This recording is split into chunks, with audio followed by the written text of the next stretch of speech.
It's time for our weekly segment with Sam Bradshaw of Sikkim365.com. All right, Sam Bradshaw, S11, is on the site, premium board, the premium section of Sikkim365.com, and also has joined us many times on Sikkim365 Radio to break down, well, X's and O's. Sam, thanks for your time. It's great to have you again. I read your article today about what Jeff Grimes wants to do, what he's done, also how he might be like Gumbo from what he did at Auburn or what he did here or there. Do you think, one, that they can protect Bohannon enough to be able to get to what he needs to do when it comes to play action or bootleg or screens or whatever else?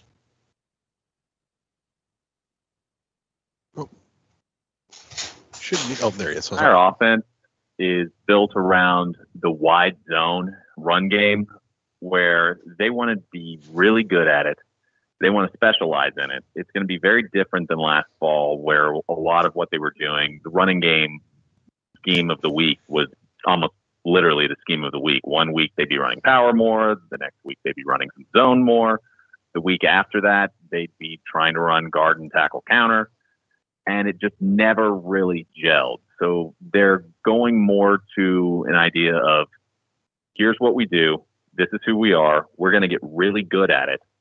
And it's adaptable both formationally and in terms of personnel groups that you can react to a lot of different defensive fronts. It reacts well to movement. They need to get that running game going. And that's where this entire offense starts. It's very similar to the Bryles offense in that regard. The way they get there is completely different in terms of the blocking schemes that they use, but in the sense that everything starts there. If they can get that run game to where it's at least serviceable, which it was nowhere near there last year, if they can just get it to a serviceable level, they can do some things with some max protects and slide protections and play action that can really open things up for Bohannon. But it all starts with the run. And if they can get that offensive line to just gel in the run game, that's the key in my mind. Sam, they've simplified the blocking. I mean, the wide zone scheme is, I don't know if it's about simplified the blocking. It's certainly simplified for the running backs in that you're looking for running backs to make one decision and go. That way you don't want them to, you're always going to gain yards in your mind, but you're never really going to lose a whole lot, right? Right. And the entire mantra that Grimes has is reliable, violent offense. He wants to be violent. He wants to be physical. He wants to get downhill, but he also wants it to be reliable. And similar to how Pete Carroll, when he went to USC, his first year there, he hired Norm Chow to do the classic Lavelle Edwards, BYU West Coast offense. The very next year, he scrapped that, took parts of it, but put in more of a zone-based run game. They didn't do exclusively zone, but the idea behind it is they wanted to make sure that their quality athletes weren't being wasted on execution errors when they could get reliable, consistent gains and take some of that human error out of it. So similarly, with the wide zone, like most zone blocking, the line will be taking steps in the direction of the play. However, with wide zone, it differs from inside zone because it's a much more aggressive step to the outside. But you've probably heard of outside zone if you spend any time around football scheme. Outside zone is where you're trying to effectively get the edge. And if they take the edge away, you're cutting north and south. Wide zone is similar, but what they're trying to do is they're not trying to get to the edge. They're trying to threaten you with the ability to get to the edge where you have to flow or else they'll take the edge. But if you prevent them from getting to the edge, you're giving them exactly what they want. They want to get you moving and then puncture the defense, getting north-south after 3 or 4 steps. They want that running back reading the defensive line, having good vision, and getting north-south in a physical way. It's very similar to what the Shanahan coaching tree has done at the NFL level. So guys like Terrell Davis, Alandis Gary, Mike Anderson. Mm-hmm. You've also got people in that coaching tree had it with Arian Foster. Number of guys that may not have lit the NFL combine on fire, but were physical runners who had good vision and knew how to make one cut and get north and south. I guess, were you surprised or were you expecting the announcement of Gary Bohannon as starting quarterback? Based on what I saw in the spring game, I was expecting it. Okay. He seemed to have the best combination of touch on his passes, understanding the offense, and he just seemed to be more in control than the other guys. But then again, I haven't been in practice, so it easily could have gone a different way, and I wouldn't have necessarily been surprised. But based on what I saw in the spring game, he seemed like the obvious choice. Yeah, and it's interesting because, Sam, this is not wrong to bring this up, because when Charlie Brewer and the offense struggled last year, all of the clamoring, I mean, the message boards, social media, the stadium was about Jacob Zeno, who's a great young kid, hell of a player. He had those moments in the Big 12 title game, but in the end, it was a couple of throws, and they were brilliant, and it was legendary, almost. And he's not the starter. Was everybody just clueless?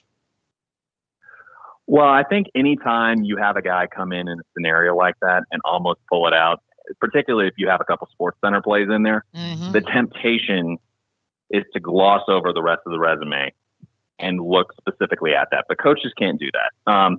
To use another fan base as a similar comparison, and I'm not saying they're the same quarterback, and keep in mind, the kid I'm about to compare him to has gone on to have a lengthy NFL career. But Garrett Gilbert at Texas. Garrett Gilbert made a lot of poor decisions against Bama, but Texas fans will remember him hitting Jordan Shipley for 2 touchdowns and getting them close to where they could have pulled that game out. And similarly, they were surprised when it didn't pan out the following fall, because coaches get film on you. Coaches understand your strengths and weaknesses. And let's be honest, when Zeno was in there, you had a fake bubble screen where a receiver stalked for a moment like he was blocking and then went deep. And then you also had a running back seam that they didn't account for very well, split a 2-deep safety look, and Treston Ebner takes it to the house. That's 2 plays out of however many. It's a low sample size for all these guys coming in, and I think that's a lot of pressure that's pretty unfair to put on a kid who came in, did a great job in that game, but the expectations are that he's going to be the next Dan Marino based off of that in the eyes of the fan base. And I think you just need to tap the brake, let the kid develop, and I still think he can be a very good quarterback. But at the same time, Bohannon's had a little more time. He gives you a little bit more of a running threat, and in the spring game, he outperformed them. Sam, who are some guys that you are looking forward to seeing in action in this offense a week from tomorrow? Well, obviously Bohannon, the offensive line, because everything's going to start with them. That's who determines how many guys you have to block and the guys responsible for blocking them. From there, I really want to see how your tailbacks, Treston Ebner, Abram Smith, and some of the other guys, see who has a good feel for it, who doesn't. And then also, I'm really intrigued to see what they can do with their tight ends. Just because this is an offense where if you can get multiple guys in there that you think are both good runners, good run blockers, and good receivers, that's some versatility, particularly as the defenses get smaller in the Big 12. You can do a lot to put guys in conflict. And I really want to see what we get out of Sims and Dabney in this new scheme. And then, just who is a lead receiver that steps up, where if you put 3 guys to one side and they roll coverage to them, leaving single coverage on the backside, who can make them pay? Who can do it consistently? Who's going to step up? Baylor's got a lot of guys that athletically, on paper, you should fear. Who's going to be the one that takes that, puts that fear in the hearts and minds of the defensive coordinator instead of letting them think that they can take their chance? I'm interested to see who kind of comes up and becomes the next Denzel Mims. I saw part of what Jeff Grimes wants to do offensively, and it's about this year's team, not just what he wants to do, but who they would use. On the little slip screen that I saw, I don't know if it was in a scrimmage or it was somebody else who used it that you were referring to, where he has been, maybe Brigham Young, whoever. Would that be right down the alley of Treston Ebner and Squirrel? You would think those guys would be perfect for a little turnaround screen. And for those who didn't see the preview that are listening, effectively what it is it's a very unassuming screen. When you think running back screen, you think, oh, delay, and then he kind of leaks out. It's designed to simulate a slide protection where the line moves one way and the running back is responsible for the edge on the other side. This works so well because people are trying to get past this block anyway. So the running back and a couple linemen let their guys get past them. Quarterback flips it to them. And all of a sudden, you've got a running back in open space with a convoy. USC did this wonderfully during the Reggie Bush years. I still remember him taking it to the house against Virginia Tech using it. I mean, it's a very cheap play to install. It's really effective, looks exactly like a lot of the deeper shots they want to take. And I don't think Houston stopped it once last fall. And it's a big part of the reason that they went into Houston and beat the Cougars. Sam, J.D. Piquel on the Big 1-2 the other night broke down some film and was showing me, like, when this offense is humming, Zach Wilson, if you look at his play action fakes, he was not, really trying to sell it that hard. People will bite on this run if this offense gets going, won't they?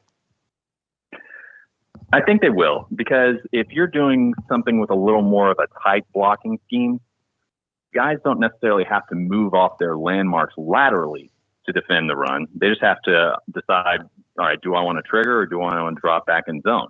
With this, the gap that they are hitting is moving. One of the clips I broke down, the guy technically cuts back into the A gap, but he's still running several feet to his right to get there. It's a moving gap fit where the defense, in order to fit it accurately and to be gap sound, they've got to move with the offensive line. That will get a lot of flow happening that they've been able to design plays around to get wide receiver screens open, to get misdirection with the quarterback running back option going back the other way after they feign like they're going with the line for a step. It does a lot with misdirection, and that's before you even get to the wide receiver fly sweeps that they do, where they put a receiver in motion and it's the snap of the ball, they hand it to him. Vanderbilt gave Baylor trouble with that in the bowl game a couple of years back, but that's another little wrinkle that he got from a number of the places he was with. Remember, he was at LSU with Matt Canada, who had that outstanding year at Pitt where they upset eventual national champion Clemson. And one of the very effective series they had was tacking that on to a lot of their base runs. People see it 10, 15 times and they don't hand it to the receiver. Nobody tracks with them. And then that one time they do, it goes big. And defensive coordinator's pulling his hair out because he installed all week to make sure they account for it. But somebody got a little lazy and mentally, and then they give up a big play. This offense does a good job of making a lot of things look similar and giving you a lot to worry about visually. They're going to show you different formations, different motions, but it stays relatively simple for the offense, which is what you want as an offensive play caller. You want to stress the defense without stressing your personnel. Sam, will you pass out if it's 3rd down and 2 and Baylor runs the ball and picks up a first down? Think well, after last year, who knows? Yeah, exactly right. I don't care who they're playing. Yeah. All right. In all due respect, that you have Abram Smith where he is now for a reason. He was a great high school running back. We know that. Moved to linebacker and now running back. Would John Lovett have been perfect for this particular running game? He would have been a very good fit. I think he's the kind of physical runner with solid speed that you could rely on to be pretty good in this offense. There's a number of guys that have played the last few years that I think would be really good in this offense. He's not quite as big, but I think JaMychal Hasty's another good example of it. But yeah, there's a lot of guys that you think would be good, but Lovett would certainly be among them. All right. Anything else, Paul? Yeah, JaMychal Hasty, once he stopped, seeing himself as he was in high school and saw himself as a college player, he became that guy that would have been really good. Oh, I mean, look, he's playing in a Shanahan offense right now, isn't he? Yeah, he is. I mean, exactly. It's his 3rd year, second. Yeah, he always tried to get out. He always tried to bounce everything outside because he could when Longview was playing Pine Tree, Marshall, whoever, and even some of the other teams. But once he learned that he had to kind of get in between some things, and he's a strong, low to the ground, hard to find guy. Man, it's great that and Matt Rule said he's going to be a pro, and you know what? He would know, and he is. And he is. Well, yeah, and especially on Hasty, you're talking about one of the best individual pass protecting backs that Baylor's had, over the last few years, and he's also a very capable receiver. There were a couple games. I remember one in Norman against Oklahoma. Baylor didn't win, and the defense had no chance that year. But I remember a number of conversions where Oklahoma's linebacker just couldn't stay with them on an option route, and it produced several first downs. And then there was that game in Stillwater where Baylor just smoked Oklahoma State. And I believe that Brewer bought a little more time, and Hasty kept working, and he was a reliable check down option that went for a big play. The guy is probably the most underrated back that I've seen in Waco in quite some time. Sam, you do an incredible job. We still, Paul, at some point, get him in that studio with that it's screen. A vibe, yeah. I don't know if he'd ever leave. I think he'd sleep in the studio. Well, we have to watch him because I'm sure if he'd walk out the door with it. Yeah, he would. And JD's kind of no promises. Yeah. Hey, Sam, have you seen what JD's done with that board? Have you been able to watch a little bit of that? Yeah, I saw him use the board. It looks like a lot of fun. I knew it. Yeah. I knew it. You're jealous, aren't you? we got to bring him in. We got to bring him in. No, we really need to get you in. Colt, whoever, let's get you in. Obviously, Armstrong, Jack, get you in and let you play with that thing and get to know it a little bit. All right, thanks, buddy. Appreciate it. Your time. Sam Bradshaw, S11 on the site. He's got a premium section article out. He breaks down the upcoming opponent when Baylor's about to play. He then goes back and looks at it. Football Bob, Gary Comer does that, looks back at games as well. And they'll be a part of on occasion, correct? Are they going to be a part of the big one too? Yeah, sure. I just invited them on. You did. I would like to get them both in there, get them both and do like a dueling banjos kind of a thing with a vibe board. By the way, it's amazing what just a little tiny bottle of cold water can do to the entire atmosphere in this press box. No one wants to hear our problem. No. But it is a little bit, it's 95 degrees or whatever, sunny. We're fine. We're get to cover a game. We're doing a show live, YouTube. Again, if you did not hear earlier, let you know that we went over 10,000 of you.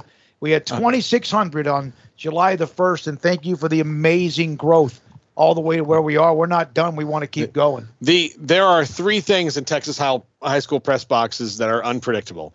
One of